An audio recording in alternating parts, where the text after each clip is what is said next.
What's that? It's a cake. Cupcake.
It gives you an extra breather.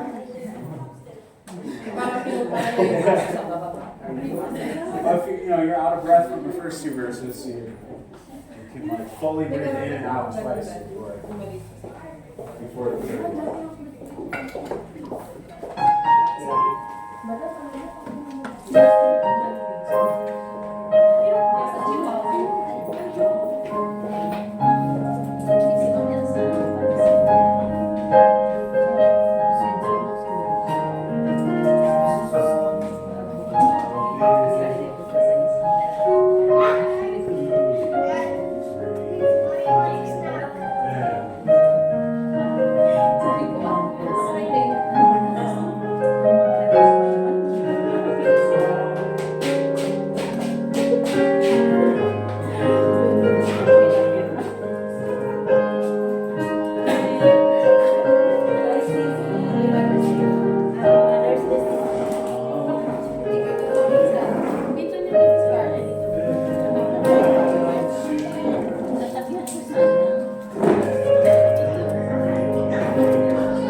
Parang hindi siya okay. Siguro talaga.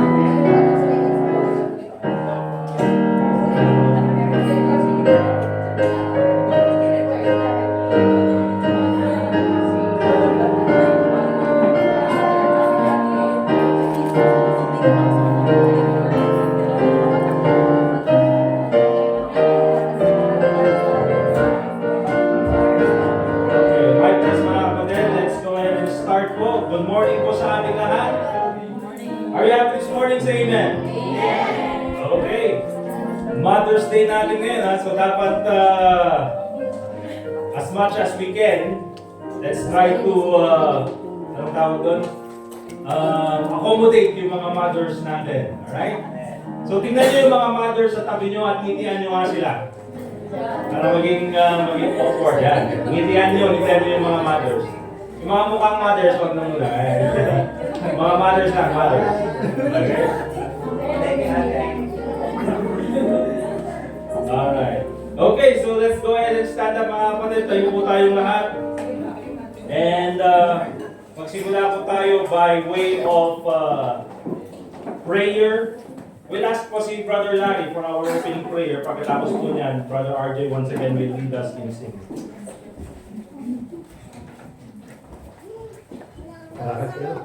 Diyos nga manakabaling, thank you manan, iti dating oras ng kaimbay kada kami na ituloy mi ti panagdayap ka at si kalata kami di sama ti trabaho ti tunggal may sa kada kami di tunay babaeng ti espiritu at manan di sama bendisyon ang kalila di nga aramid mo nga anak mo at si kalata kami pinagdayap ng may tantano.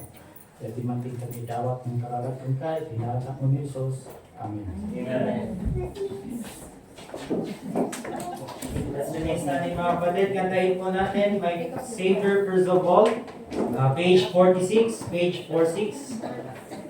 Mahal po tayo na malakas at may kaganahan. Amen? Page 46, by Savior First of All.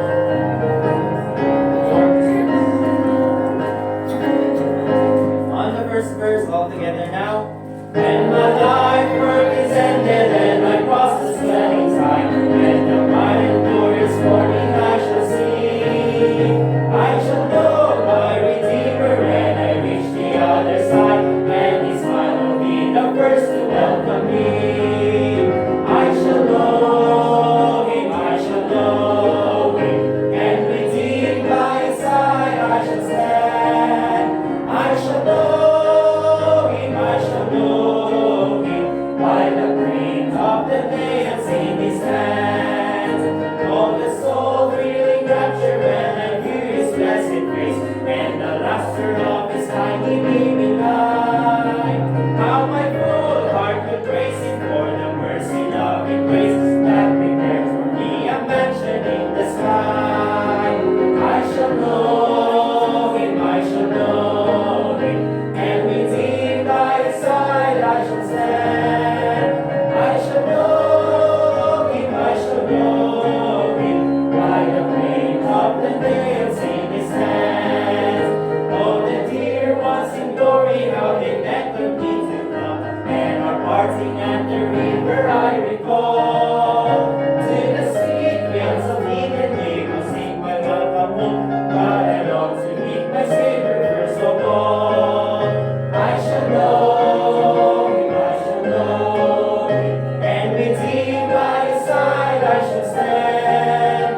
I shall know Him, I shall know Him, by the brink of the day and sing His hands.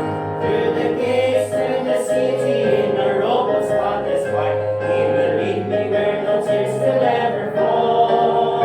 In the glad song of ages I shall be filled with delight, but I long to meet my Savior first of all. I shall know Him, I shall know Him, and redeemed by His side I shall stand. I shall know Him, I shall know Him, by the brink of the day I'll see His hands. Amen. You may be seated mga kapatid. Kantahin naman po natin face to face. Page 60, face to face with Christ my Savior. Page 60. Page 60. On the first verse, all together now. Face to face with Christ my Savior. Face to face, what will it be? And in rapture I behold Him, Jesus Christ who died for me. Face to face I shall behold Him, far beyond the starry sky. Face to face in all His glory, I shall see Him by and by. Only faintly now I see in the darkening veil between. But a blessed day is coming when His glory shall be seen. Face to face I shall behold Him, far beyond the starry sky. Face to face in all His glory, I shall see Him by and by. But rejoicing in His presence, when our banished grief and pain, and the crooked ways are straightened, and the dark things shall be plain. Face to face I shall behold Him, far beyond the starry sky. Face to face in all His glory, I shall see Him by and by. Face to face, a peaceful moment. Face to face to see and know. Face to face with my Redeemer, Jesus Christ who loves me so. Face to face I shall behold Him, far beyond the starry sky. Face to face in all His glory, I shall see Him by and by.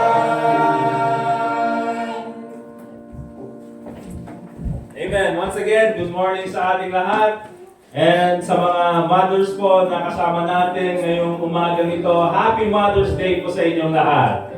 Let's ask po yung mga mothers na kasama natin to please stand up para naman makita natin sila. Okay? Kung ikaw ay mother, please stand up. Tayo po kayo, please, para naman makita natin. Oh. Ilan yung mothers natin? 1, 2, 3, 4, 5, 6, 7, 8, 9. Nandun si Mama Ida sa likod. Meron din yung mga ibang mothers na hindi nakasama ngayon. But we're glad na kasama natin yung mga mothers here in our congregation. So, palakpakan po natin yung mga mothers this morning. And i-greet natin sila ng sabay-sabay. Happy Mother's Day. Ready? 1, 2, 3. Happy Mother's Day! Thank you very much. Pwede na po. Oh, hindi lang yan yung gift namin sa inyo. Alam ko sabihin, Happy Mother's Day lang. May ano po kayo, may mga kikay kits mamaya. Magpakakikay kayo. Okay? So, once again, we're glad na magkakasama tayo ngayong umagang ito. Also, we'd like to recognize yung mga bagong nag-attend sa atin this morning. First of all, kasama natin si Ryan dun sa likod, yung asawa ni Sister Leia. Thank you very much. At nakabisit ka sa amin. Nagabupay dito din Trinidad, so invited ko. So, thank you very much. Thank you, Ryan. Also, kasama rin natin si Sir Val, yung tatay ni Angeline. Yung nanay ko, ma'am, pasensya na po, nakalimutan ko yung name ni ma'am. Ma'am Edna, sorry po na. Edna. Ma'am Edna. And then, yung bunso. Tama, bunso? Alam ko. Yung ate ni Angeline. Parang nagalit si Angeline. Anong first name ate? Angel. Angel Angeline. Yeah. Meron pa bang isa? Angelica? Para makumpleto. Okay? So, thank you sa mga kasama natin ngayong umagang ito. Also, matagal din natin hindi nakasama si Tini. Okay na si Tini? Nagkasakit kasi si Tini pero ngayon okay na siya. Okay? Thank you very much at nakabalik na si Tini. Alright, announcements po natin ngayong umagang ito. Again mga kapatid, let's continue to be involved sa ating evangelism every Saturday 9:30 a.m. Okay? And of course, dun sa mga hindi po available na makarating, you can help out dun sa ating soul winning by preparing food or magbigay ng cash para po sa pagkain ng soul winners. And of course, ngayon, later on, we'll have a recognition sa mothers natin. Of course, this is Mother's Day. And isa po sa mga upcoming events natin, this coming June, so June 10 hanggang June 12, is yung ating DVBS, okay, Vacation Bible School. Ito ay para sa mga bata dito sa school, and of course, luwalhati, and yung iba pang pwedeng mag-attend, so that maturuan sila ng salita ng Diyos. And of course, during that time, hindi natin aaksayahin yung panahon not to preach to them the gospel. We will make sure, mga kapatid, na kapag nakapunta sila dito, is that as much as possible, they will know the Lord Jesus Christ as their Savior. Okay? So yan po yung pinaka, let's say, main purpose ng event na yan. Na habang bata sila, they will know Christ as their Savior. Okay? So, supportahan po natin yung event na yan, this coming June 10 hanggang June 12. Yung mga walang gagawin or may bakante sa mga araw na yan, Monday hanggang Wednesday, sama kayo sa church sa ang tawag doon, pag-assist sa mga bata, especially doon sa mga pagbibigay ng pagkain, and then sa pagbigay din ng mga gifts. Okay? So, June 10 to June 12 po yan. Kaya later on, meron din tayong special offering para po dyan sa event na yan. Okay? And of course, this coming June 16, meron naman tayong special event, of course, para sa mga tatay. Anong tawag doon sa event na yon? Ano? Father's Day! Ano? Father's Day! Father's Day naman. Kasi nga, Mother's Day ngayon. So, ang bida ngayon yung mga mothers.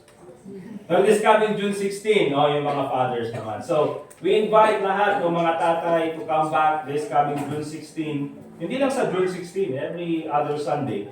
Every Sunday, of course. Pero June 16 is a special Sunday para po sa mga tatay. Okay? So, yan po, we'll prepare for that as well. Okay?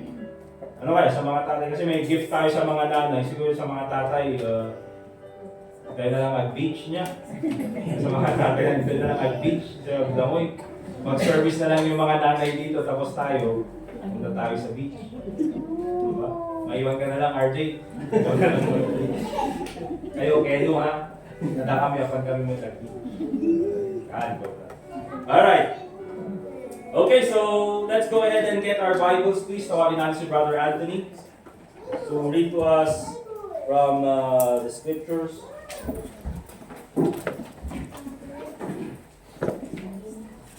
Let's all stand up, please.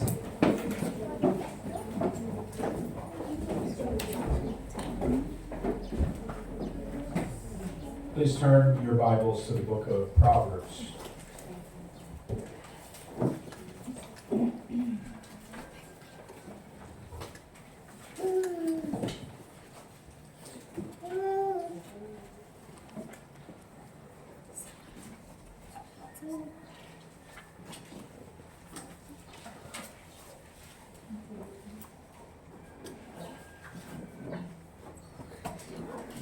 Proverbs chapter 9.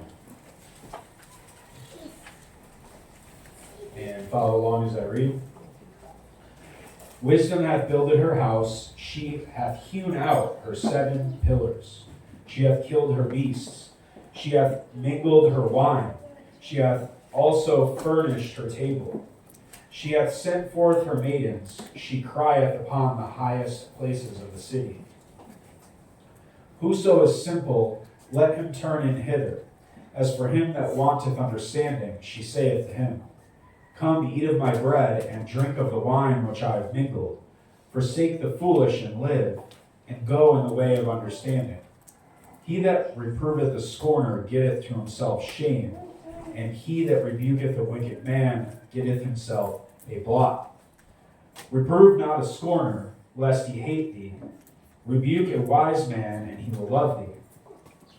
Give instruction to a wise man, and he will be yet wiser. Teach a just man, and he will increase in learning.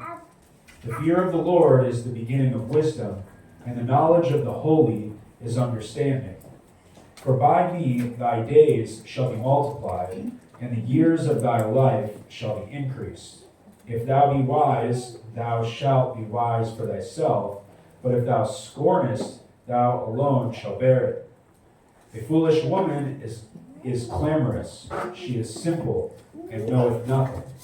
For she sitteth at the door of her house, on a seat in the high places of the city, to call passengers who go right on their ways. Whoso is simple, let him turn in hither. And as for him that wanteth understanding, she saith to him, Stolen waters are sweet, and bread eaten in secret is pleasant. But he knoweth not that the dead are there, and that her guests are in the depths of hell.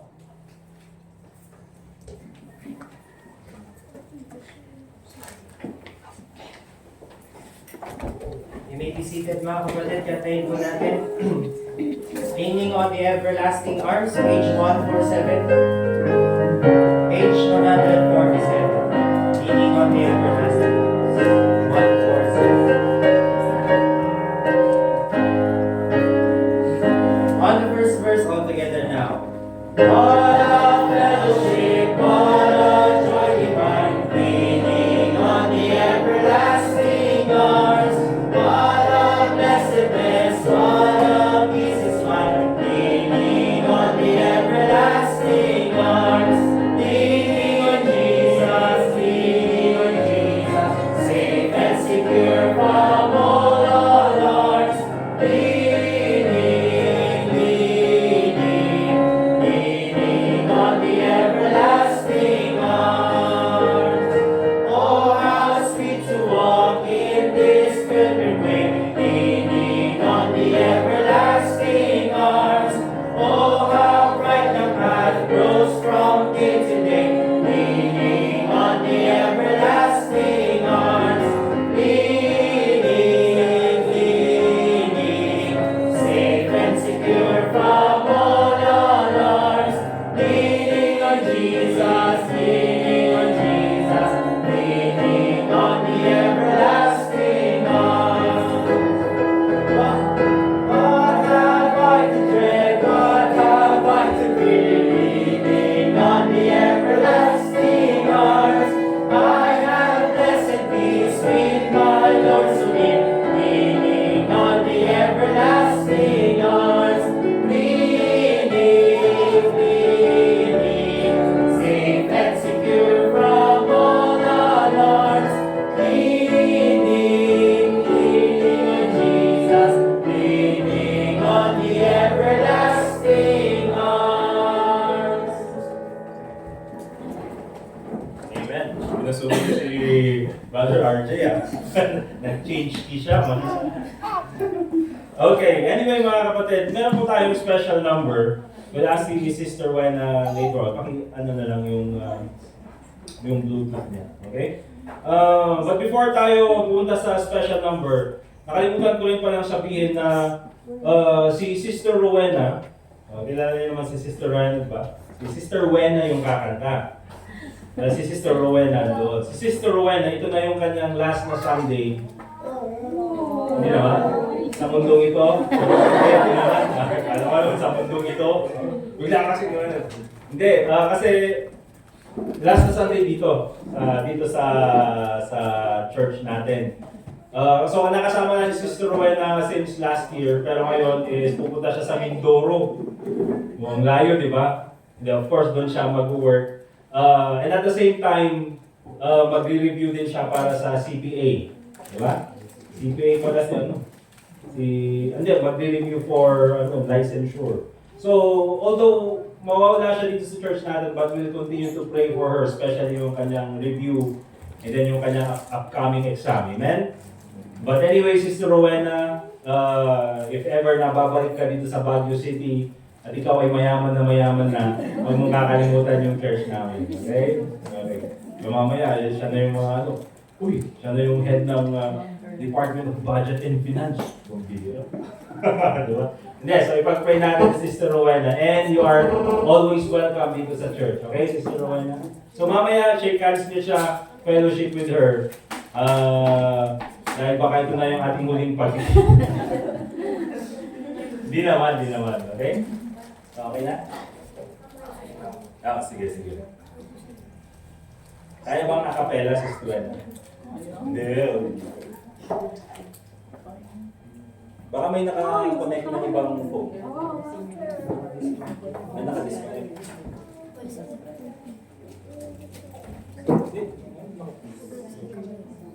Paki-check yung mga dating naka-connect. Baka naka-connect yung phone nyo.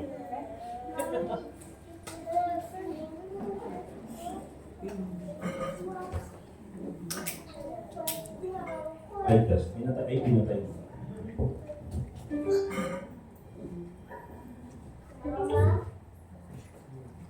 Yan, may nakakunik. Ayan eh. Wala, lahat. I-off yung Bluetooth, lahat. Hindi naman ako. Hindi naman pukunik din. Wala. Naka-on lang yung Bluetooth ko.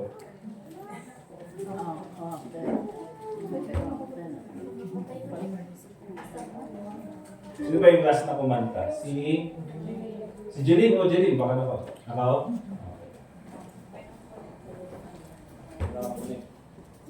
Nice yan. Ano ba kayong chord na pwedeng kabit? Subukan ko. Ano ba yung song? Ano yung song? Alam mo. Subukan ko ako mag-connect. Nasa YouTube ba? Kasi.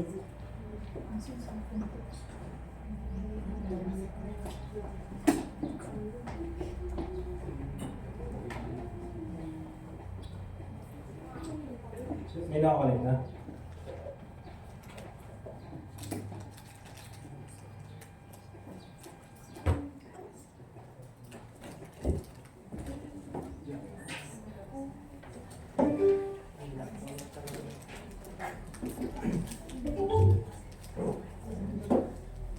Wala, hindi na seryoso. Tapos niyo yung phone niyo, tapos yung Bluetooth para makamove on tayo.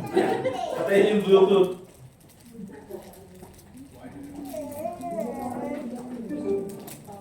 Di na, may nakakulit. Wala na. Pinsan mo, RJ. Wala kasi hindi pa tumunog.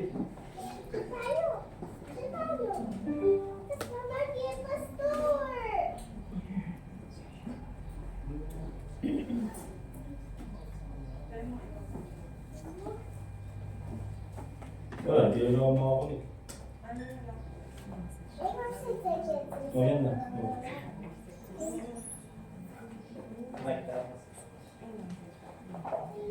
Hindi maririnig siya, ano?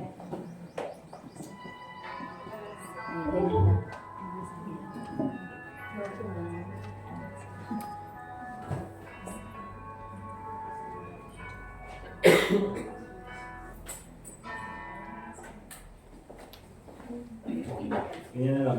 Ma'am, dito na lang para marinig din yung sound.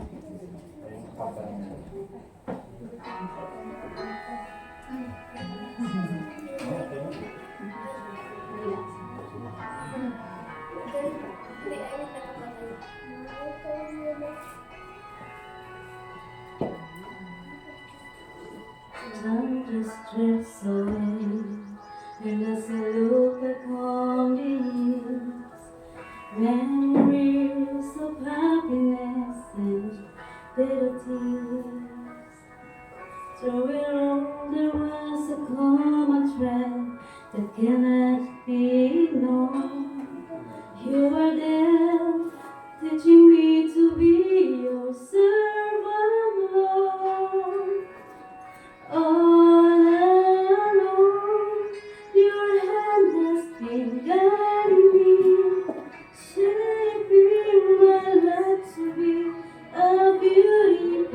hope. All alone, you led me through the things that you do would make me strong. Your love has been there all along.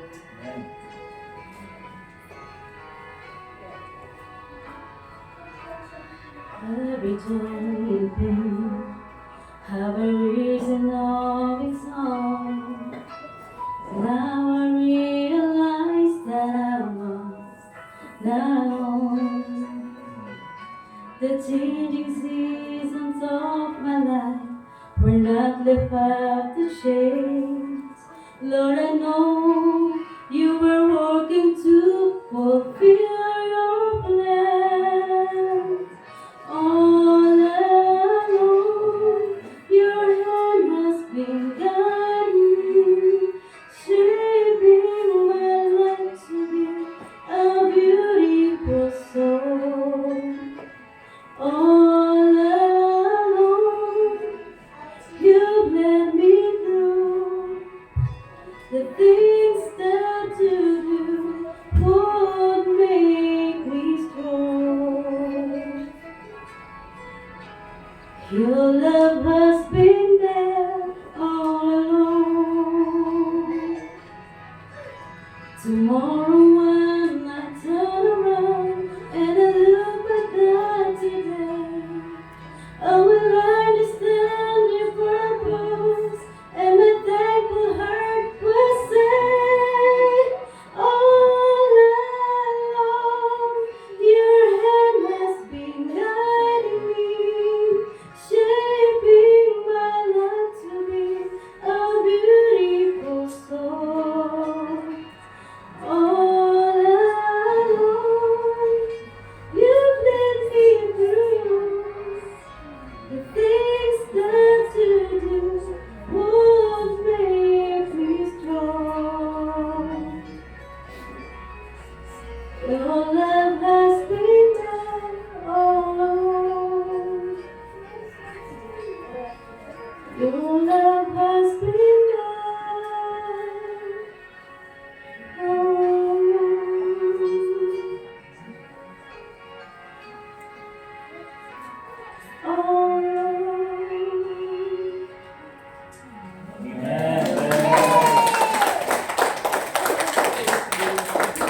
Thank you, Ma'am Wena. I think mas maganda, at least na mas na-emphasize tuloy yung boses ni Ma'am Wena. Di ba? You let me through. Di ba? Maganda kaya? Kasi ang ganda ng mga kapatid, di ba? I think kaya rin gawin yun ni Sis JC daw. Kaya para sa Sis JC din. Yung yung gano'n, you let me through. Yung gano'n, ang ganda ng Ma'am Wena. Thank you very much. Ang ganda po nung talagang beautiful song. A beautiful song. Diba? Sino kaya next? Puro babae yung kumakanta dito. Sino kaya pakantahan tayo mo nga lalaki man? Si Brother Bar Jaser. Liganto mo din niya. Kala nyo si Bar Jaser, nagdadrive lang yan. Pasimple lang yan. Pero pag mag-isa niyang nagdadrive, kumakanta yan. Di ba? Happy birthday. Alright. Let's open our Bibles, please. Doon po tayo sa 1 Timothy, mga kapatid. 1 Timothy. Yes, 2 Timothy, sorry. 2 Timothy, chapter 1. Okay.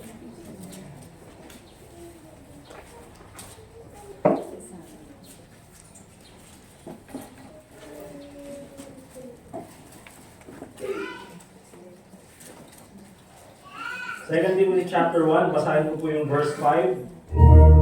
Ayun, pambira, ngayon ka pa nag-connect. Sira ulo talaga yung sound system natin. Ngayon pa nag-connect. Bigas na mukha. Second Timothy chapter 1, verse 5. Ganun na, baka mamaya ibang mag-play. Baka mamaya nakakonect kayo sa Mary, Mother of God. Nung naman. Second Timothy chapter 1, verse 5.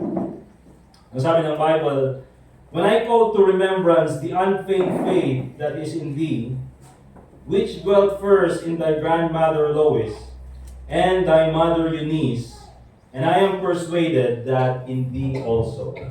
Ang title po ng ating message ngayong umagang ito, mga kapatid, is The Influence of a Godly Mother. The Influence of a Godly Mother. Let us pray. Once again, Panginoon, nagpapasalamat po kami sa natapos pong mga aspeto ng aming service.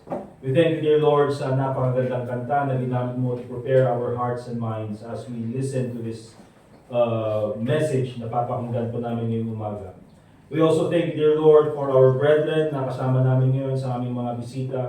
I pray, Lord, na itong message po na ito ay maging blessing po sa bawat isa sa amin, sa mga husbands para po maintindihan nila ang kanilang mga asawa, sa mga anak nang sa ganun po ay mas ma-appreciate po nila ang kanilang mga nanay. At ganoon din po sa mga mothers, Panginoon, nang sa ganun din po ay mas magkaroon sila ng blueprint at guide kung paano po maging isang godly na mother at makita po nila ang impluwensya nila sa kanilang mga anak at sa ibang tao. At ganoon din po, Panginoon, sa mga kapatiran po na kasama namin ngayon, sa mga single ladies, that later on sila rin po ay magiging mothers. And I pray po na itong mensahe na ito ay maging kagamit-gamit sa amin bilang iyong mga anak. And of course, Panginoon, ang pangalan mo lang po ay mabigyan ng kapurihan sa pangaral ng iyong salita. Bigyan mo rin po sana ako, Panginoon, ng karunungan ng sa ganun po ay may paliwanag po ng maayos ng iyong salita. Salamat, Panginoon, sa iyong kabutihan sa amin and for the opportunity to listen to your word. In all this we pray in the name of the Lord Jesus Christ. Amen. Again, mga kapatid, tulad po ng sabi ko, the influence of a godly mother. At ito po ay hindi lang para sa mga mothers. Pwede rin po ito, mga kapatid, sa mga young ladies na kasama natin ngayon. Because later on, kayo din po ay nagiging mothers. And of course, ang mga husbands, so that you will also understand.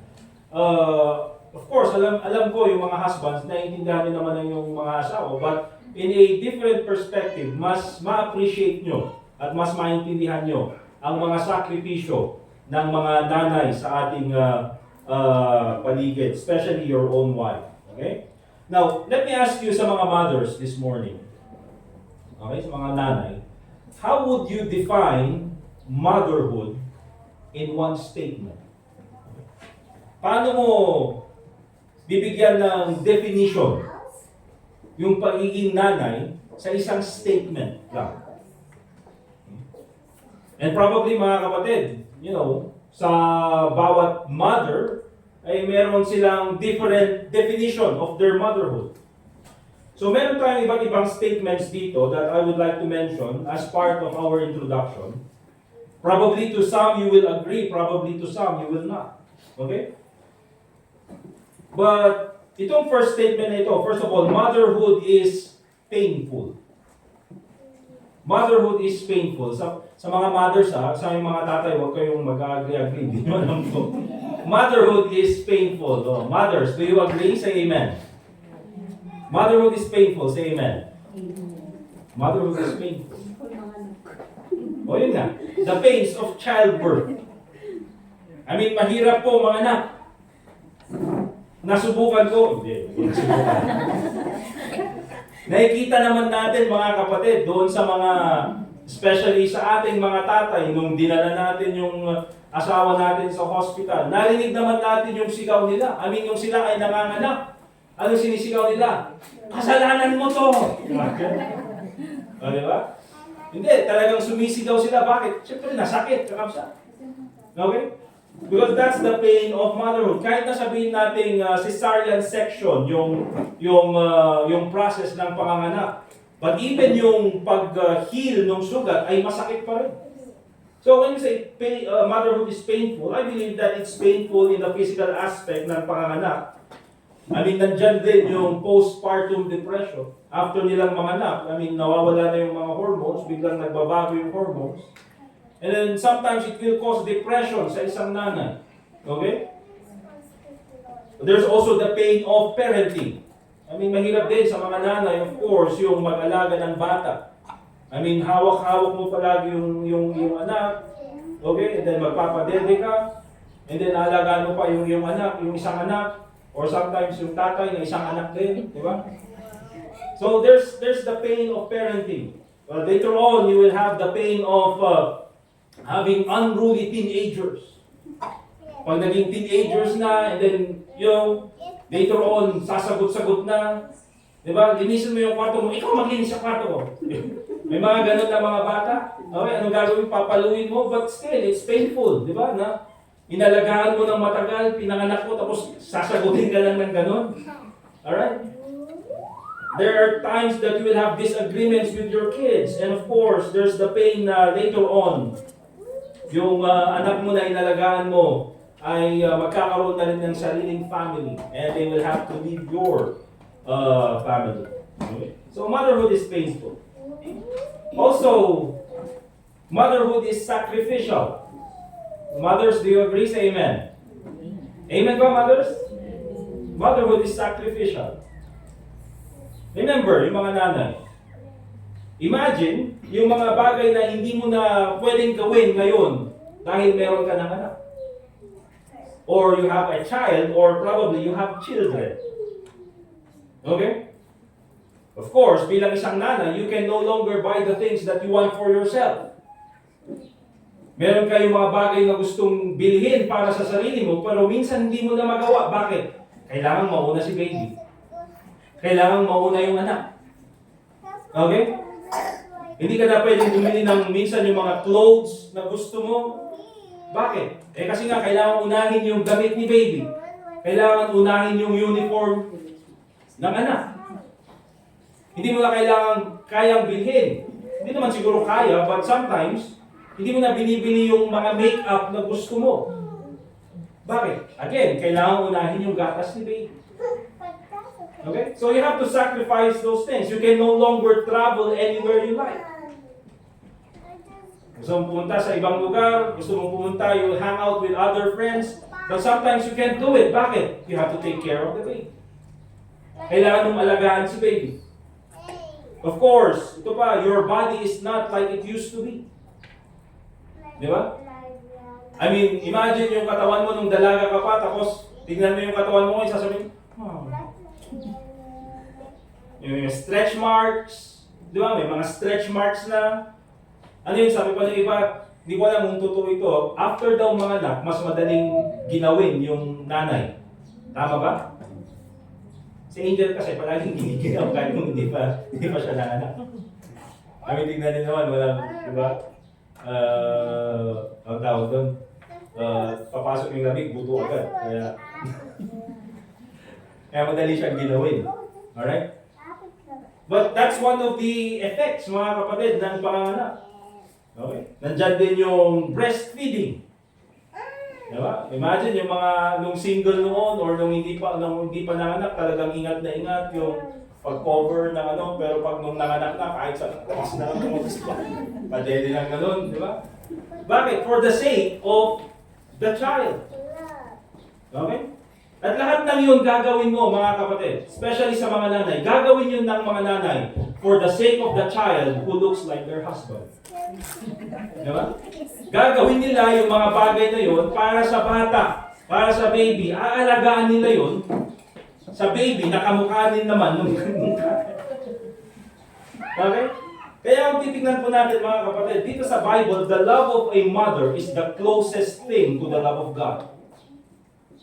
It's very sacrificial. Tingnan niyo po yung Isaiah chapter 49 verse 15. Isaiah chapter 49 verse 15. Isaiah 49 verse 15. Ang sabi ng Bible, can a woman forget her sucking child? Ang isang nanay ba, pag siya ay nanganak, I mean, kaya ba niyang hindi alagaan or papabayaan na lang ba yung kanyang anak na dumidede? Can a woman forget her sucking child that she should not have compassion on the son of her womb? O di ba yung mga nanay, mga kapatid, umiyak lang yung bata, pupuntahan na agad, kahit puyat yan.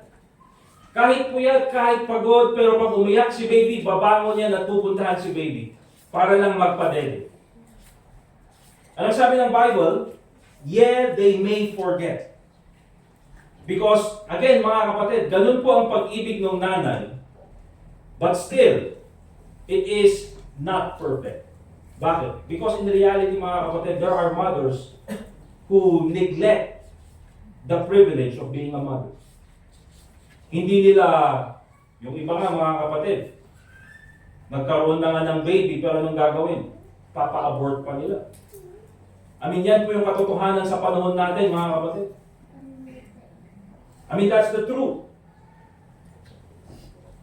Yet they may forget, sabi ng Panginoon. Pero sabi niya, yet will I not forget thee. So you see, kung titingnan po natin sa Bible, yung pag-ibig ng isang nanay, ang pinakamalapit na kinumpare sa pag-ibig ng Panginoon. Though the love of a mother sometimes is imperfect, but it's the closest thing to the love of God. Okay? Kaya po yung mga sakripisyo na yan na ginagawa ng isang nanay para sa kanyang anak, they do that because of love. Motherhood is sacrificial. O ito pa mga mothers. Say amen if you agree. Motherhood is a blessing. Buti na lang, mas marami nag-amen. Kasi kanina yung motherhood is sacrificial, konti lang. Motherhood is painful, konti rin lang. Pero nung sinabing motherhood is a blessing, mas maraming nag-amen. Doon sa motherhood is a painful. Ito pala, ewan ko sa inyo kasi, di ba marami tayong nakitang mga nanay na tahirapan mga anak. Pero meron din pala yung mga nanay na, alam mo, yung parang wala lang nung nanganak. Ito totoo ito dun sa main church. Sabi nila, kasi ako nung nanganak ako, kumano lang ako, nandun na, lumabas na. Grabe naman, parang in-exage mo naman. Hindi, totoo, sabi niya naman. Siguro yun yung blessing sa akin, kaya meron akong 6 na anak. Kasi ang easy daw sa kanyang mga anak. Okay? Grabe, hindi ka umirin. Hindi. Gumanit na ako, tapos lumabas na. Grabe naman yan, sabi ko. Okay? Motherhood is a blessing. Bakit mga kapatid? Motherhood is a blessing because it's a blessing because you get to raise your own child. Amen? That's a privilege. Naalagaan mo yung baby na yan. Yung bata na yan na half na kamukha mo, half na kamukha ng tatay, na minsan pag galit ka sa tatay, nakikita mo yung mukha niya doon sa iyong anak. Di ba? Pero still, it's a privilege, it's a blessing that you get to raise your child. Hindi lang yan mga kapatid, you become a better person because of the lessons you learn as a parent. Di ba? It is difficult na mag-alaga ng bata, but still, pag nakikita ko yung mga parents dito sa ating church, and I mean, nakikita ko rin yung growth sa kanila. Because there are lessons na natututunan nila while they are raising their own children. And of course, it's a blessing because finally, you can now understand your own mother. Amen? Dati hindi natin maintindihan o hindi nyo maintindihan yung nanay nyo. Hindi nyo maintindihan kung bakit ganun yung ugali niya, bakit ganun yung ginagawa niya. But now you understand, ang hirap pala maging nanay. So it's a blessing because now you can understand your own mother. But ito po yung magiging topic natin, motherhood is influential. Motherhood is influential. Napakalaki po ng influence ng isang nanay. Hindi lang sa kanilang anak, but even to other people. Because remember this, ito po yung magiging thought natin while we go to this lesson. Who you are as a mother, kung sino ka as a mother, can determine what kind of person your child will be in the future. Kung sino ka bilang isang nanay, may epekto yan sa kung anong magiging klase ng tao ang iyong anak in the future. O yung kanyang attitude, or even yung kanyang characteristics as a person. Because here's the thing mga kapatid, if you're a mother who loves God, kung ikaw ay isang nanay na may pag-ibig sa Panginoon, more than likely, your children or your child will also love God. Because that's influence. On the other hand, if you're a mother na walang pag-ibig sa Panginoon, who does not prioritize God and prioritizes the world, then your child can probably be the same thing. Okay? Because again, yan po yung ibig sabihin ng influence. That's why it's very important to be a godly mother. Dahil may influence po yan, may epekto po yan doon sa the kind of person your child will be in the future. Kaya number 1 na tingnan po natin, the influence of a godly mother. Number 1, A godly mother can influence her child to be saved. A godly mother can influence her child to be saved. Doon po tayo sa 2 Timothy chapter 3 verse 15. 2 Timothy chapter 3 verse 15.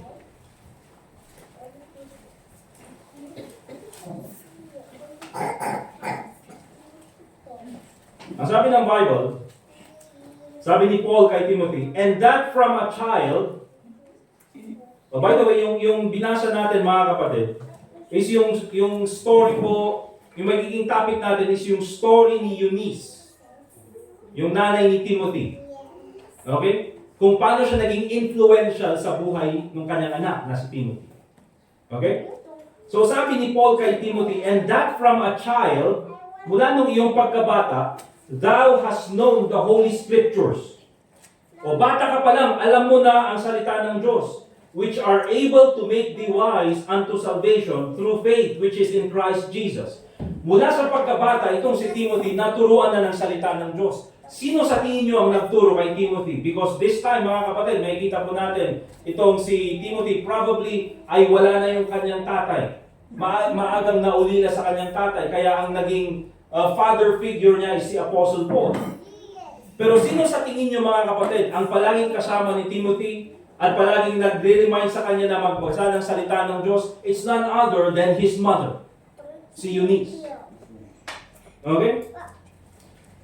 And of course, kung titignan po natin mga kapatid, ang sabi ni Apostle Paul, alam mo yung Holy Scriptures na yan, which are able to make thee wise unto salvation through faith which is in Christ Jesus. Remember this mga kapatid, na ang pinaka-importanting maituro natin sa ating mga anak, mothers and fathers alike, ay ang kaligtasan kay Kristo by grace through faith. Yan po ang pinaka-importanting maituro natin sa ating mga anak. Hindi po natin sinasabi mga kapatid na, pagka tayo ay mag-a-attend sa church, ay masasave din yung ating anak. Remember, we believe po na ang salvation is a personal decision. Okay? Hindi po masasave ang mga bata dahil save yung kanilang parents. Hindi po save yung mga bata dahil save yung kanilang mga kamag-anak or dahil nag-a-attend sila sa church. However, there is a bigger chance na ang isang bata will get saved if the mother or the parents are saved. Just imagine mga kapatid, yung mga number of children who will not know the Lord Jesus Christ as their Savior. Bakit? Because they go to a false church. Imagine mga kapatid, yung mga bata na nag-attend doon sa Iglesia ni Cristo, na even until now, they deny the deity of the Lord Jesus Christ at naniniwala sila na pwede kang makapunta sa langit basta mag-member ka lang ng church na hindi naman tinuturo ng Bible. Imagine the number of children na hindi makakilala si Kristo. Bakit? Because their parents go to a false church. So it's very important mga kapatid, bilang mga nanay, bilang mga tatay as well, na ang pinaka-importanting maituro natin sa ating mga anak is salvation by grace through faith. Okay? Kaya sa mga nanay po dito sa church natin, that must be your priority to your children. Na kapag dumating yung oras na alam na nila ang tama at mali, at nakakaintindihan sila ng scriptures, then that is the time na dapat maituro sa kanila that Jesus Christ is the only way to heaven. Amen? Hindi religion, hindi good works, kailangan lang magtiwala kay Kristo bilang tagapagligtas. Remember this. Of course, we recognize na importante ang academics. Importante yung matuto sa academics, math, science, English. Titingnan ko yung mga Sunday school kids or karamihan ng mga bata dito sa church natin, pag tinuturuan sila English. Kaya kawawa naman yung mga teachers nito. Kasi mga batang to, nag-aaral sila English. Diba? Bakit? Pinapanood nila mga English. Peppa Pig. Diba? Kaya yung ibang bata pag nagsalita, bakit? Yung pinapanood nila eh. O yung iba, Bluey, Miss Rachel, English. Diba? Kaya pag lumabas na sila, talagang pag nagsalita sila English, paano tayo mga kapatid, lumalaki tayo, patibot. Mga pinapanood natin, puro Tagalog yung sineskwela. Di ba? Kaya kailangan Tagalog yung ituro sa atin. Yung iba nga, pinapanood, Mr. Bean. Hindi naman, ano lang naman si Mr. Bean. Kaya ngayon, pag nagsalita, kumusta ka? Bakit? Yun yung pinapanood eh. Okay? Mga palabas noon, kailangan itagalog. Di ba? Kasi nga, Japanese kaya gawin. Voltes 5, magiging Tagalog. Eugene, yung Ghost Fighter noon. Oh, si Eugene. Di ba? So, kung titingnan natin mga kapatid, those are very important. Academics, sports, hobbies, importante yan para sa mga bata. Pero, what's the use of those things? Anong kwenta ng mga bagay na yon kung hindi alam ng bata that Jesus Christ is the Savior? Kung hindi alam ng bata na si Kristo lang ang pwedeng magligtas sa Kanya. Mga parents, meron tayong mga pangarap para sa ating mga anak. We have dreams for our kids. Gusto natin na maging sikat sila na athlete probably in the future. Gusto natin na maging successful sila na businessman. Maging innovator. Magtayo sila ng sarili nilang kumpanya. They will become great leaders in the future. But remember, we must also desire that yung anak natin, they will know Christ as the Savior.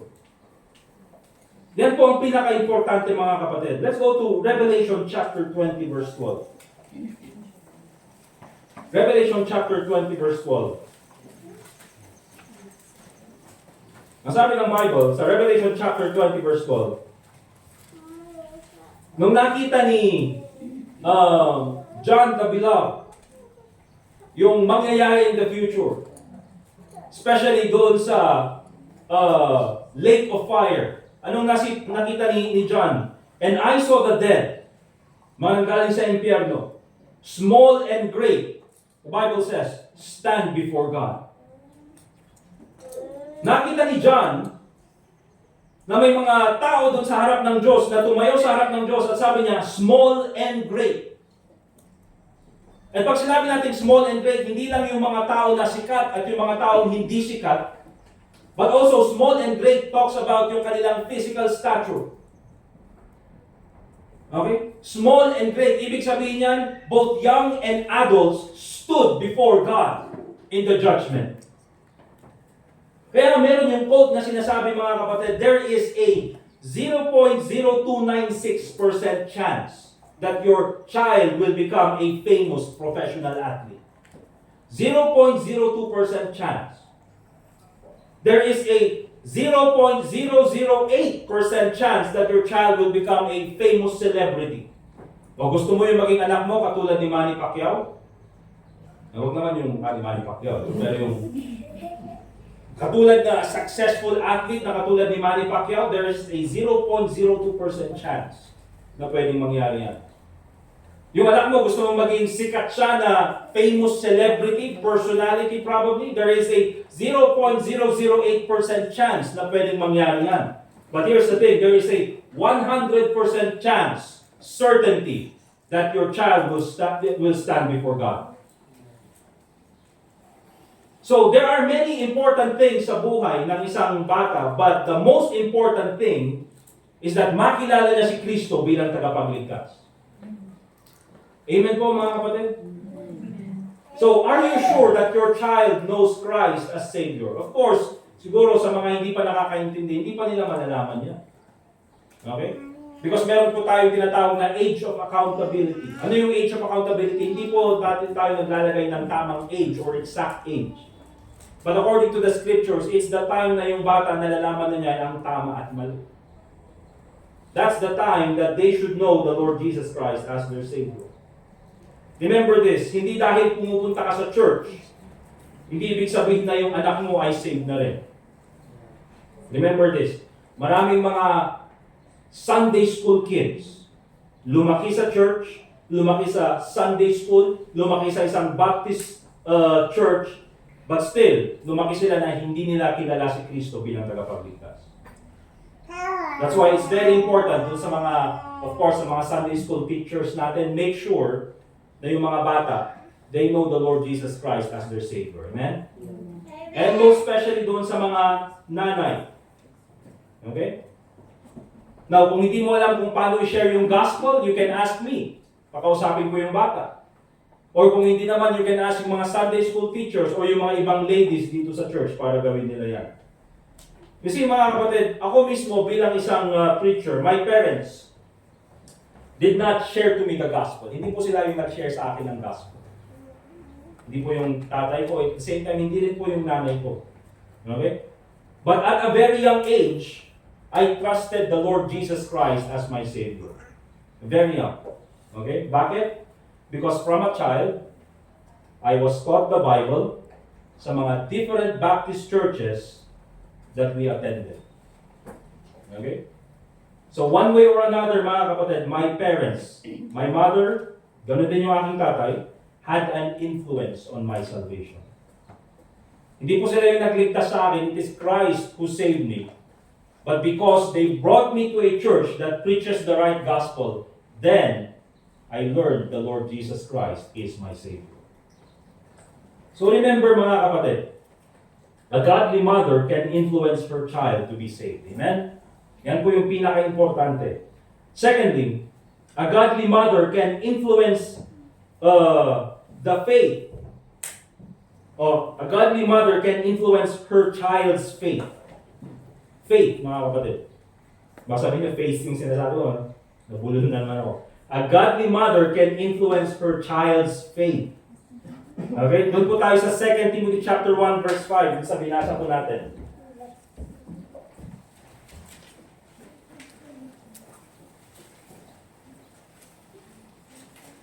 Second Timothy chapter 1 verse 5.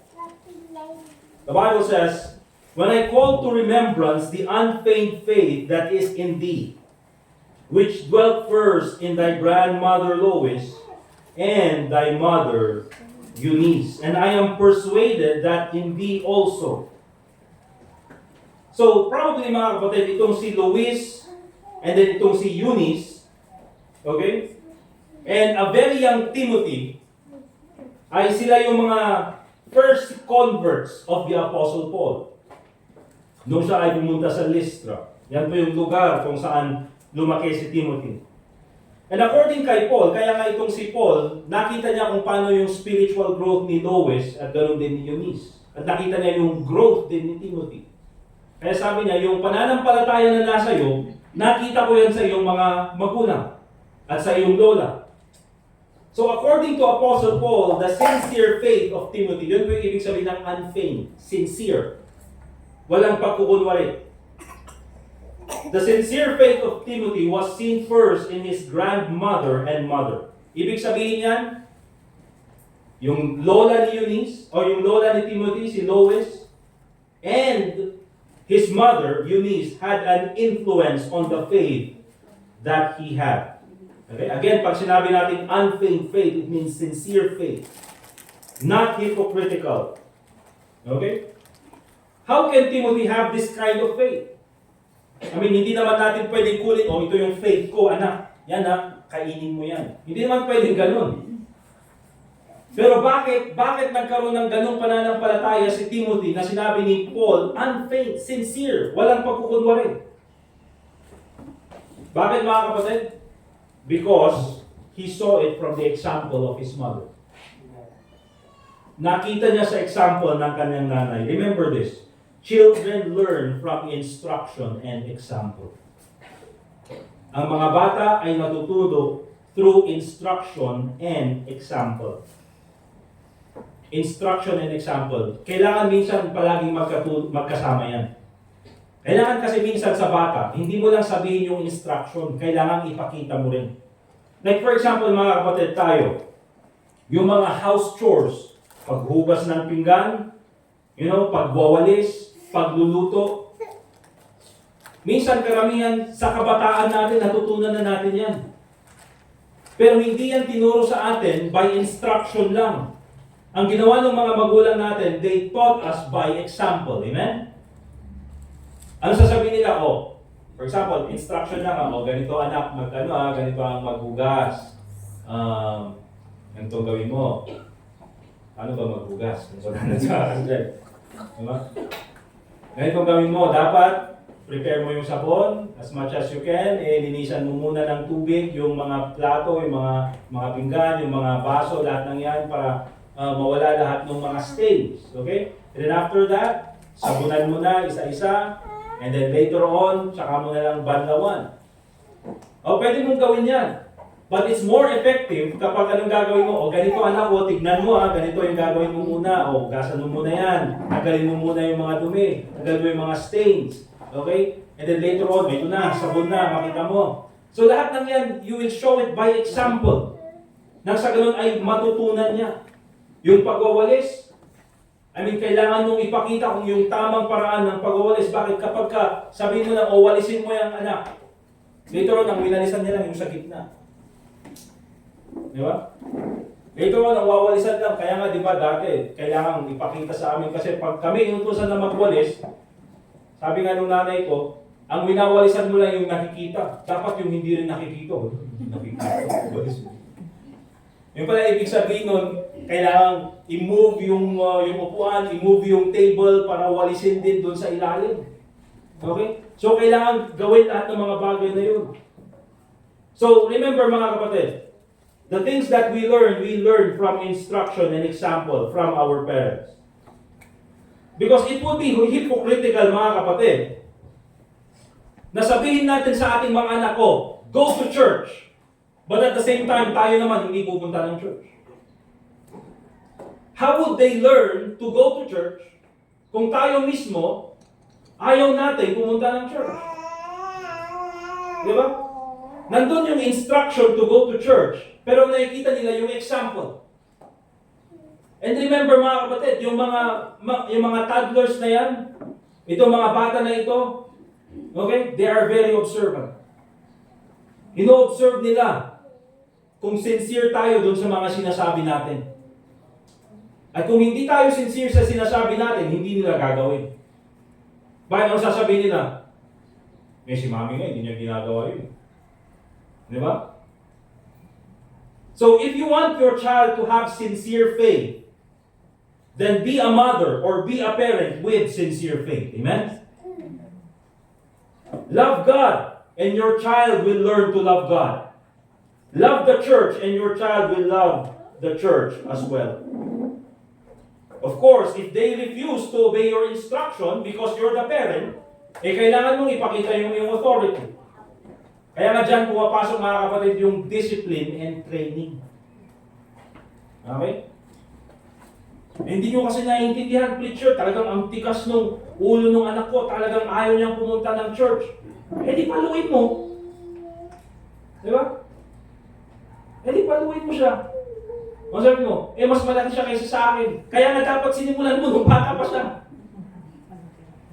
Kasi darating yung time na mas malaki na siya sa'yo. For example, yung tatay ko, yung tatay ko kasi mga kapatid, para maintindihan nyo, is kaya tahimik lang siya. Diba? Pero ang daming wisdom niyan sa loob. Tahimik lang siya. Pero si tatay ko kasi is dating sundalo. Kaya nung bata kami, pag nagalit siya, talagang takot na takot kami.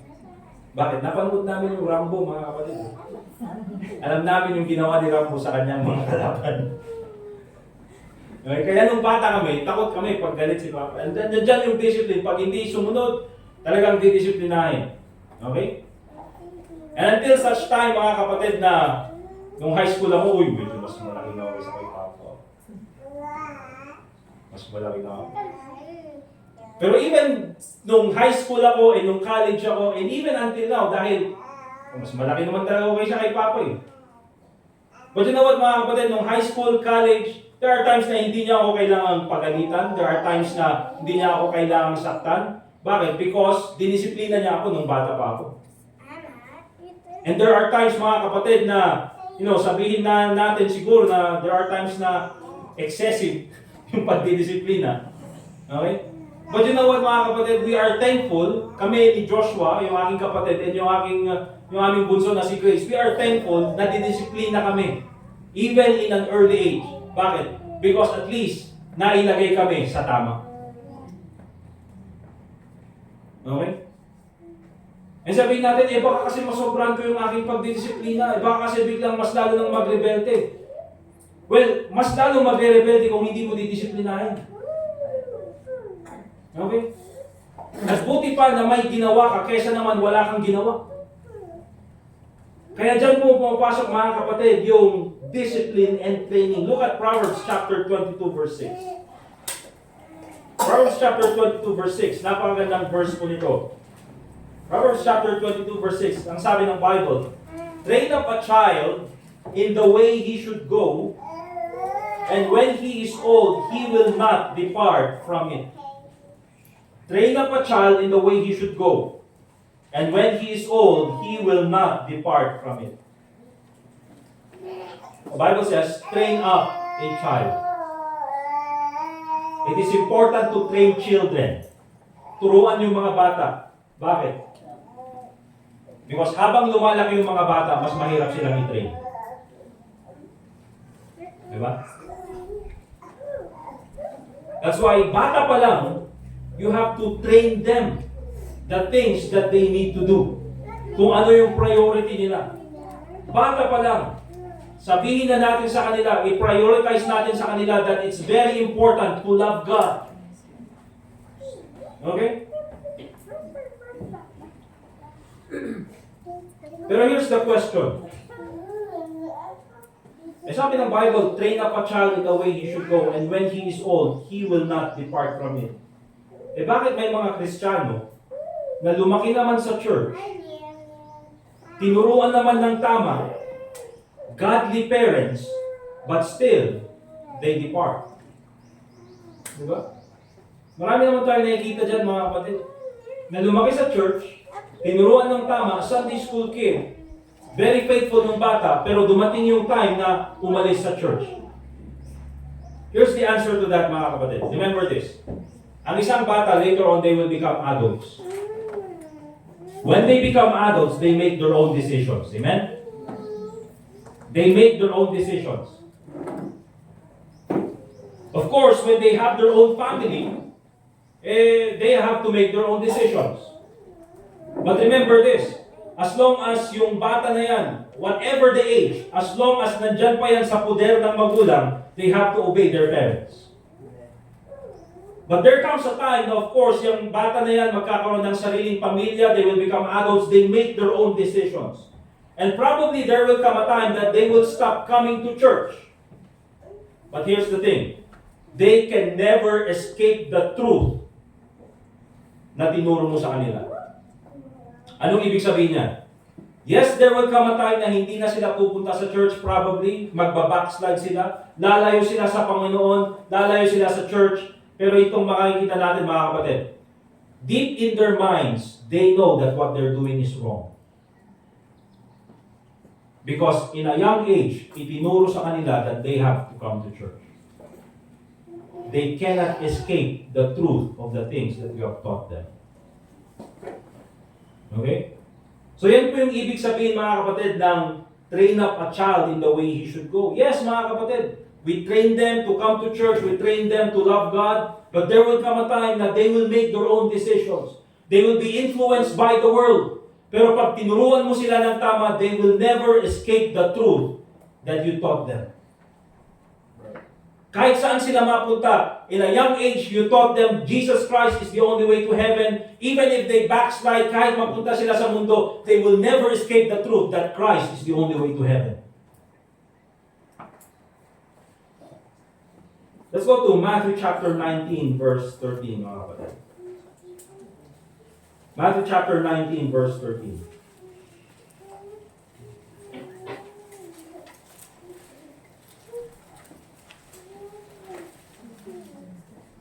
Now, in Matthew chapter 19, itong si Jesus Christ, ang kausap niya is yung mga religious leaders, yung mga Pharisees, yung mga scribes, yung mga adults. Kausap ni Jesus Christ yung mga tao na yan. Sabihin na natin yung mga importanteng tao. At ang tinuturo ni Jesus Christ ay yung mga deep doctrinal truths. He is teaching parables. And yung mga katotohanan na dapat niyang ituro sa mga tao. But then, in verse 13, habang tinuturo ni Jesus Christ yung mga bagay na yan, then, were there brought unto him little children, that he should put his hands on them and pray. Okay, so nang nakita ng mga tao na, nandun nga si Jesus Christ, he's teaching the people deep doctrinal truths. Kausap niya yung mga Pharisees, yung mga religious leaders. And may dinala yung mga tao na sabi na, Panginoong Jesucristo, ito yung mga bata. Pwede bang i-heal mo naman sila? Pwede bang ipag-pray mo sila? Pero nung sabi ng mga disciples, and the disciples rebuked them, sabi, huwag niyong istorbohin si Kristo. Huwag niyong istorbohin si Kristo. Meron siyang tinuturong tama. Meron siyang ginagawa, importante. Pero anong sabi ni Jesus Christ? But Jesus said, actually sabi ito sa ibang Gospels, and Christ was displeased. Nagalit siya.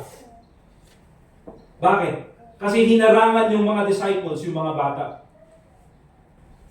Anong sabi ni Jesus? Suffer the little children. Hayaan yung lumapit yung mga bata, and forbid them not to come unto me, for such is the kingdom of heaven.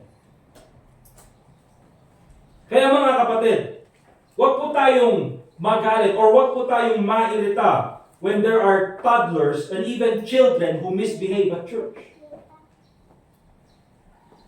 Because imagine yung nangyayari dito mga kapatid, Jesus Christ is preaching the Word of God, and then biglang dumating yung mga bata. Of course, mga bata yan, may ingay yung mga yan. Pero ang sabi ng mga tao, Jesus Christ, pwede naman, can you minister to these children? Ang sabi ng mga disciples, huwag yung dadalhin kay Kristo. Nagalit si Kristo, ang sabi niya, hayaan yung mga batang lumapit sa akin. So huwag po tayong mairita sa loob ng church, mga kapatid. If toddlers, or even yung mga children, they misbehave at church. Bakit? Because at least they are at church. Right. Huwag po tayo yung maging rason na yung mga bata is maging malayo sa Panginoon dahil lang nag-misbehave sila sa church. Mga bata yung mga yan, mga kapatid. Mas okay na nandito sila sa church kaysa sa labas. At least dito, we can teach them the Word of God. But of course, mga kapatid, when yung mga bata or even yung mga toddlers, when they become unruly, anong ginagawa natin? We take them outside. Kaya nga po meron yung table doon. You can bring them there. At least napapakinggan pa rin naman. So at least malapit lang. Okay? But that's the thing, mga kapatid. Yung church po natin is open for children. It's open for the family. Because we believe that a godly mother can influence her child's faith. Amen?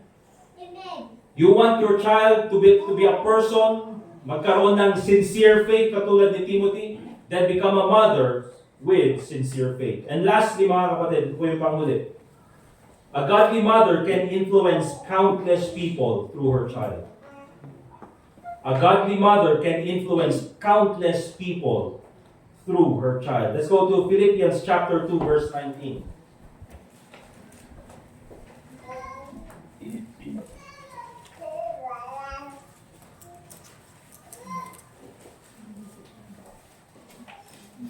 Pwede naman mga kapatid kasi pwede kong humingi ng permission kay Brother Ruben na yan pwede natin gawing nursery dito.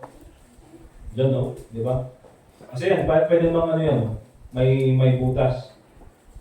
Ano yung pagpunta ko sa mental hospital yung parang gagano. Okay lang kayo dyan? Kumain na kayo? Prison. Hindi pa mga kapatid. Eh, syempre, classroom kasi yan, kaya nakakaya nang gamitin kaya doon muna. Kasi baka dyan yung parang yung nilalagyan ng pagkain. Kumain ka na! Philippians chapter 2, verse 19 to 22. Ang sabi ng Bible, but I trust in the Lord Jesus to send Timotheus shortly unto you. Sabi ni Paul, papadala ko sa inyo si Timothy, that I also may be of good comfort when I know your state. Anong sabi niya sa verse 20? For I have no man like-minded who will naturally care for your state. Wala akong ibang mapagkatiwalaan na mag-aalaga sa inyong kapakanan spiritually, kundi itong si Timothy. Yun yung sinasabi ni Paul. Verse 21, for all seek their own, not the things which are Jesus Christ. Kasi itong si Timothy, I know na priority niya ang iba, hindi yung kanyang sarili. Verse 22, but ye know the proof of him, that as a son with the Father, he hath served with me in the gospel. Kaya itong si Timothy, mga kapatid, even from a very young age, siya na ay naging minister ng gospel na kasama si Apostle Paul. Even from a very young age. And then siya ay nag-mature, siya ay naging adult, at sabi ni Apostle Paul, wala akong ibang mapagkakatiwalaang pastor na katulad ni Timothy. Kaya kung titignan natin mga kapatid, itong si Timothy, he ministered to the Corinthian church, the Philippian church, the Thessalonian churches, and he became the pastor of the Ephesian church. Mga kapatid, 5 churches that itong si Timothy, he ministered to. Itong si Timothy, he was faithful. He took care of God's people, not only because he was taught by Paul, but because he was raised by a godly mother. Unfeigned faith, mga kapatid. So ito yung mga lessons na gusto kong makita natin sa katotohanan na ito. Remember this, mothers. Do your best to raise your children. Because you don't know how God will use them in the future. Gawin nyo yung best nyo na alagaan at i-raise yung mga bata na yan. Di ba? As much as you can, be a godly mother to them. Bakit? Hindi nyo alam kung anong plano ng Panginoon para sa kanila. Hindi lang sa mothers, but to the fathers alike sa atin. Gawin natin yung best natin na maging magandang example sa kanila. May pangarap tayo para sa mga bata na yan. Pero mas mataas ang pangarap ng Panginoon para sa mga bata na yan. Also, mga kapatid, I'd like all of us to know na itong si Eunice, she was a single mother. She was a single mother assisted by her mother or probably mother-in-law, probably asawa at nanay ng kanyang asawa in raising Timothy. Bakit? Kasi nga yung kanyang husband probably died when Timothy was very young, kaya ang naging father figure ni Timothy ay itong si Paul. Okay? So itong si Eunice, she was a single mother. And I'd like all of us to understand this, mga kapatid. Do not belittle single mothers. Huwag niyong tignan na mababa ang mga single mothers. Yes, probably they made a mistake, but remember this, their child is not a mistake. Hindi po yan mistake. Bakit, mga kapatid? Ibinigay ng Panginoon eh. It's a blessing from God. Okay? And tulad ng sabi natin, mga kapatid, hindi natin alam kung paano sila gagamitin ng Panginoon. God has a plan for them. And of course, mga kapatid, I'd like all of you to understand this sa mga mothers and parents alike. Mothers at sa mga tatay. God can use your child to be a blessing to a lot of people. Amen? Hindi natin alam, tinitingnan natin yung mga bata na ito. Itong si of course, ang pangarap ko para kay Sofia, yung maging astronaut. Bakit yun yung pangarap ko, yung maging astronaut? Di ba? You want to be an astronaut? Yeah. You go to the sun, okay? You go to the sun, bring samples. You will burn, you go at night, okay? No. Yun yung pangarap ko, hindi natin alam kung paano gagamitin ng Panginoon ng mga bata na ito. Ito si John Mark. Hindi kaya mga pagbalinan na dumakal ka. O, kahit nagbaling na doktor. Eh, pag yan sinagot ng Panginoon, o di magiging doktor siya. Doktor T. Tao. O, doktor T. Tao. O, doktor T. Aso, hindi ka pumilis ngayong trabaho. O, ikaw, McLean, anong gusto mo pag lumaki ka? Katulad ni Cardo? Ano pa ba si Cardo? Wala na yata si Cardo eh. Di ba? Kaya ikaw, Tini, ang gusto mo pag lumaki ka? I want to do the soldier target. Oh, soldier daw. Gusto mo maging soldier. Silo, when you grow up? Ha? Oh, maging vet. Oh, veteran o veterinarian? Vet. What do you want to be when you grow up? A helper? Ano helper? Specific, there are a lot of helper. Helper in water delivery. You help. Yeah, helper in endangered species, you will help me. Kasi mga kapatid, yung mga bata na yun, may mga pangarap. Okay? At yung mga pangarap na yun, mga kapatid, hindi basta-basta dinagay ng Panginoon dyan sa puso't isipan nila. Okay? God has put those dreams sa kanilang puso't isipan because God has a purpose. Pero later on, baka mamaya magbago yung mga yan. Di ba? But here's the thing. God can use your child to be a blessing to a lot of people. In many ways. But remember these parents, mothers, at sa mga tatay. If God calls them in the ministry, if God calls them to be a pastor, if God calls them to be a teacher, do not discourage them, please. Please huwag nyo silang i-discourage. Bakit? It's the highest calling a person can have. So remember mga kapatid, a godly mother can influence countless people through her child. Itong si Timothy, ang daming natulungan na tao. At bilang mga tao mga kapatid, tao ng Diyos because he was raised by a godly mother. So sa ating pagtatapos mga kapatid, sa ating mga mothers, make a commitment to be a godly mother for the sake of your children. Para naman sa iba, for the rest, let us recognize the sacrifices that our mothers do for us. Motherhood is sacrificial. Motherhood is painful sometimes. Sa mga young adults, there are times that you don't like your mother. Or probably even sa mga adults, minsan ayaw natin yung nanay natin.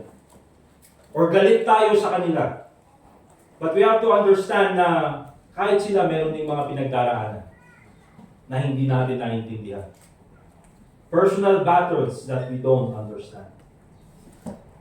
At sa lahat mga kapatid, as long as you have the opportunity, as long as nandyan pa yung ating mga nanay, do your best to honor your mother. Amen? Sabi ng Bible, honor thy father and mother. So habang meron pa tayong opportunity, let's do our best to appreciate them. Remember this. Each day that passes, kahit na isang araw lang ang lumipas, that is one day less decreased to our opportunity to honor our mothers. So habang meron tayong pagkakataon, meron tayong opportunity, let us honor and appreciate our mothers. Amen? Let us pray. Dear God, Heavenly Father, muli po kami nagpapasalamat sa oras na binigay niyo sa amin na kami po ay natuto muli sa iyong salita. Lord, I pray that ikaw po magbigay ng continuous growth to the mothers na kasama po namin sa araw na ito. That they will become godly mothers, Panginoon. And that they will become a good example also to other mothers as well. And I pray, Lord, na ikaw din po, Panginoon, ang magpatuloy na magbigay ng kalakasan sa mga nanay. Although marami pong mga pinagdaraanan, marami pong mga pighati in many occasions. Pero I pray, Lord, na ikaw po ang magbigay sa kanila ng kalakasan. So I pray, Panginoon, na ikaw din po ang magbigyan ng kalwalatian as we pray together as a church. Lord, I pray na ikaw po ang magpatuloy na magbigay din sa amin ng opportunity and the desire to honor our mothers. So salamat, Panginoon, for this special day that you have given to us, that we can appreciate mothers even here in our church. Salamat po sa iyong kabutihan sa amin, and also pray in the name of the Lord Jesus Christ. Let us continue to pray, mga kapatid. I hope that you will make a personal prayer sa mga mothers na kasama natin ngayong umagang ito. Make a commitment to be a godly mother. And of course, sa atin, na may mga nanay pa, let us not fail to recognize and appreciate the sacrifices of our mothers. Sa mga single ladies, do your best and pray to God that you will find the right person sa buhay mo. And then when you become a mother, do your best to be a godly mother.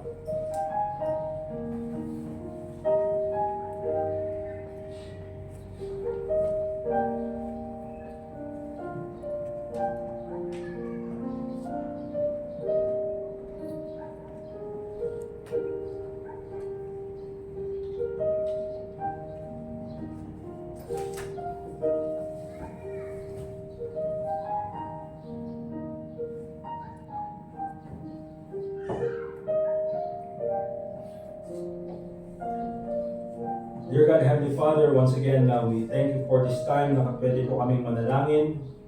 Lord, salamat po for the mother that you have given to us individually. Salamat po, Panginoon, at nakilala namin sila. Salamat po at nabigyan kami ng pagkakataon na makasama sila. Nabigyan din kami ng pagkakataon to honor them, dear God. But also pray, Lord, for the mothers na kasama namin dito sa church. Na ikaw po ang magpatuloy na magbigay sa kanila ng kalakasan, sa kanilang mga kailangan gawin bilang mga ina. Ikaw po nakakaintindi, Panginoon, ng kanilang mga pangangailangan. So I pray, Lord, na ikaw po mag-provide sa kanila ng peace, especially, Lord, the comfort that they need bilang mga mothers. And I pray, Lord, na ikaw po magpatuloy ng magbigay sa kanila ng good health, so that in the following Mother's Day ay mas makasama pa namin sila. And I pray, Lord, that the things that we've learned in the message ay maging kagamit-gamit po sa amin bilang mga mananampalataya. Salamat, Panginoon, for the opportunity to listen to your word again this morning, and also pray in the name of the Lord Jesus Christ. And all God's people say, Alright, so let's prepare po yung ating mga offering, mga kapatid.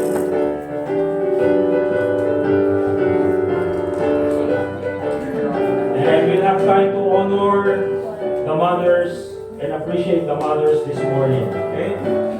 Alright, tawagin natin si Saido at saka si John Mark. Kayo sa kayo.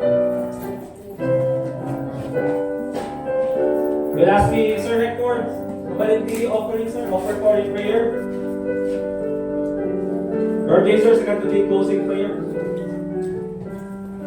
Okay, let's all stand up, please. Takdal kayo amin. And we'll pray. Lord, we thank you that we again had this opportunity this morning to hear your word, and even through the preaching, remember and honor our parents who are here. I mean, the mothers who are here. Thank you, Father, that you are good to us and that you have given us mothers that can exercise godliness. Even as we have this offering this morning, may we again give back a portion of what you have given us. Thank you, Lord, that we can be a part of this ministry through our prayers and through our service and even this giving. So bless this offering, Lord, and may you be honored and glorified once again in our midst. We ask this in Christ's name. Amen. Amen. Thank you. Let's give our offerings, mga kapatid.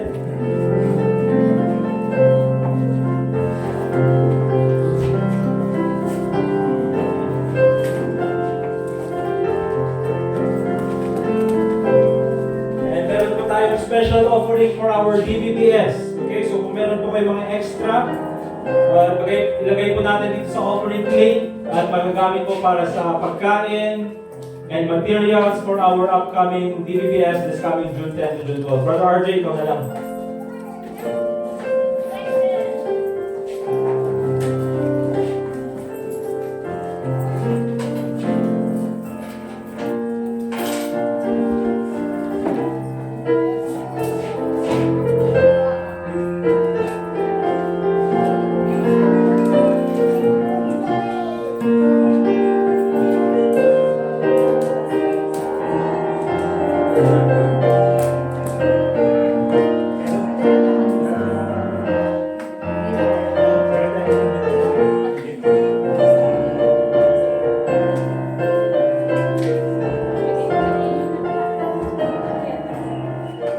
Okay, so ang gagawin po natin, we will honor the mothers na kasama po natin ngayong umaga ito. So may we please ask yung mga nanay po na pumunta dito sa harapan at para naman mabigyan kayo ng konting gift man lang dito sa galing sa aming church. Sige po, punta kayo sa harapan, Michael.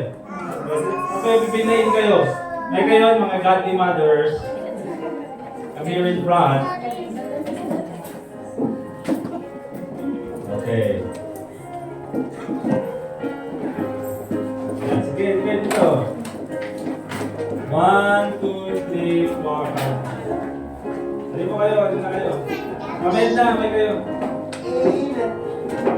Yan, okay. Oh, Brother RJ, oh, meron pong konting gift. Pati ngayon, ano yun? Hindi, isa lang. Oh, meron tayong, ito naman is konting gift lang para sa mga parents, mothers. So nakalagay dun sa tag, Happy Mother's Day. Thank you for the countless sacrifices you have made for your family. We appreciate you. Kaya dito po mga kapatid, dito sa pack na ito ay meron pong 10,000 cash. Ang kali. Meron lang po mga, ano yung nalagay sa sa mukha yung magiging black lahat. Oh, marami yun, marami. Meron din pangkilay. Ano to? Ito yata yung Ito, meron din ito. Ano to? Sunisa. Holy water to mga kapatid. May holy water pag galing nyo sa asawa nyo pagka... Okay, sige, pabigyan po natin yung mga mothers na kasama natin. Makaya na mag-distribute.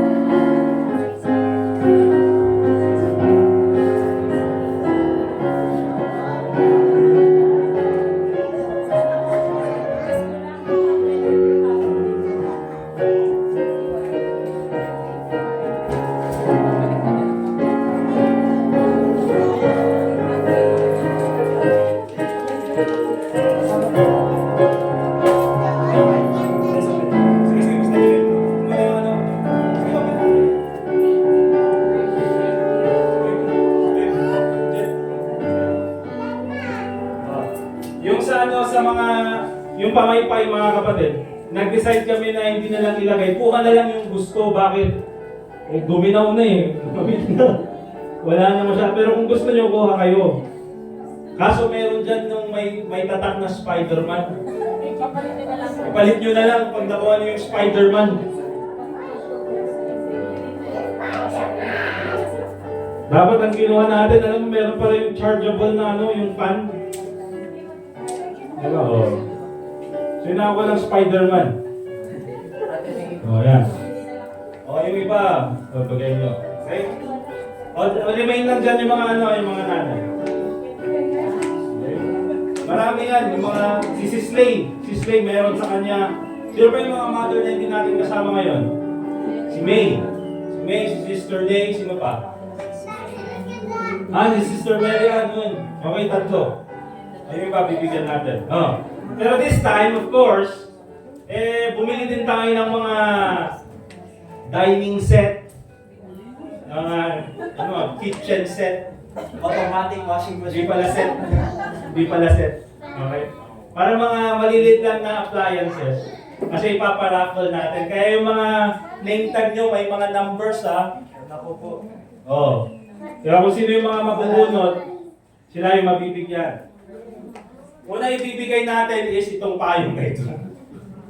Kailangan nyo to. Kailangan to ng mga mothers. Hindi yan pamano. Grabe naman ito. Masyadong to, masyadong malambot. Dapat yung mas matigas. Okay? Sino ang bubunot? Si Ma'am Lourdes na lang pabunutin natin muna. Okay? Tama, bunot kayo. Sino mananalo dun sa payong? Ay, alam ko na. Number 14. Sinong number 14? Sumamay. Ano to? Scripted. Tama yung yun Tama ko na try. Ipadas yun na lang. Okay? Dahil tadi payong anti-evil spirit.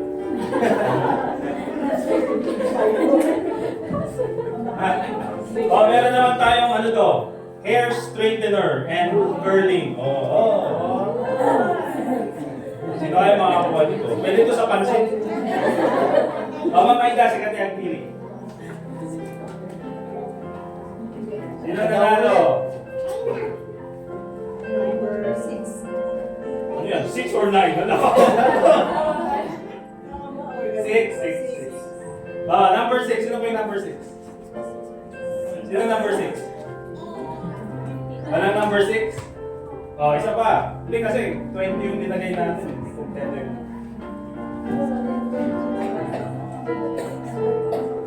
Number 20! Sino number 20? Sumama na! Kaya pala pang kulot! Making our love to be here! Mamaya na, ikaw din.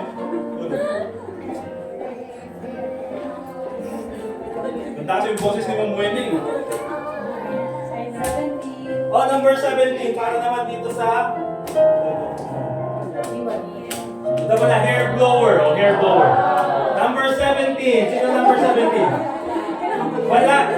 Yan lang. Okay na, isa pa. Sino nakakailan ng hair blower? 8. Number 8.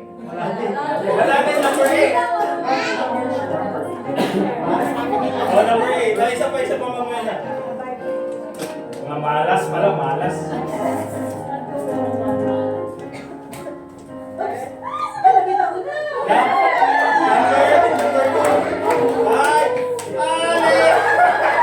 Ikaw gagamit ito. Wow, sa inyo. Kaya pala kaya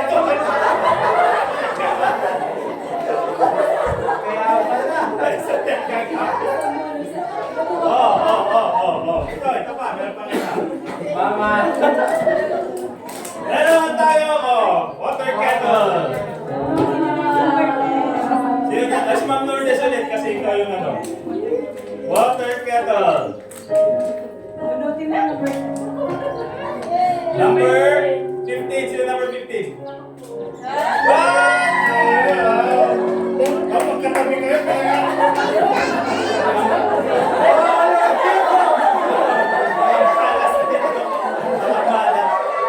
Oh, meron siyang water kettle. Ate, magpapakami ka mamaya. Ito, pinakamaganda. Ayan siya to. Pang-massage. Pang-massage daw. Ito, pagka ginamit mo ito, makakalimutan mo lahat ng problema mo.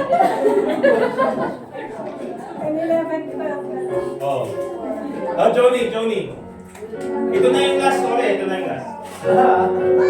Ito naman sa side na to, sana man natin. Number 11! Hindi, ulit! Yay! Thanks very much, meron pa rin siya, where's your car keys, Anthony? We'll raffle your car. Okay, thank you very much mga mothers. Happy Mother's Day. Pakipicturean naman yung mga mothers. Sino yung may iPhone? Sino yung iPhone? Kim! Dito po kayo para makita kayo lahat.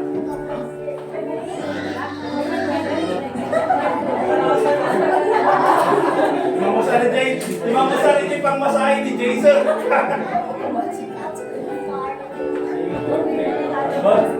RJ.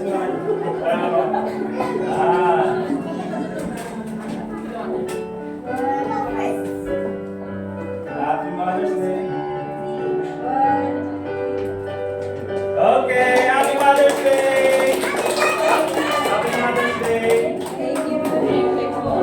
Si Johnny, papakami ka. Congratulations sa mga nanalo. Yung nanalo ng pangmasahe si May. Baka mamaya yung pag-awayan ni Jason, ha? Ako naman. Uy, ako naman. Okay. Alright, let's all stand up please mga kapatid. And we'll have our closing song. Let's sing song number 27, The Old Rugged Cross. And then pagkatapos po niyan, we'll ask Brother Jason to pray for our closing prayer. The Old Rugged Cross.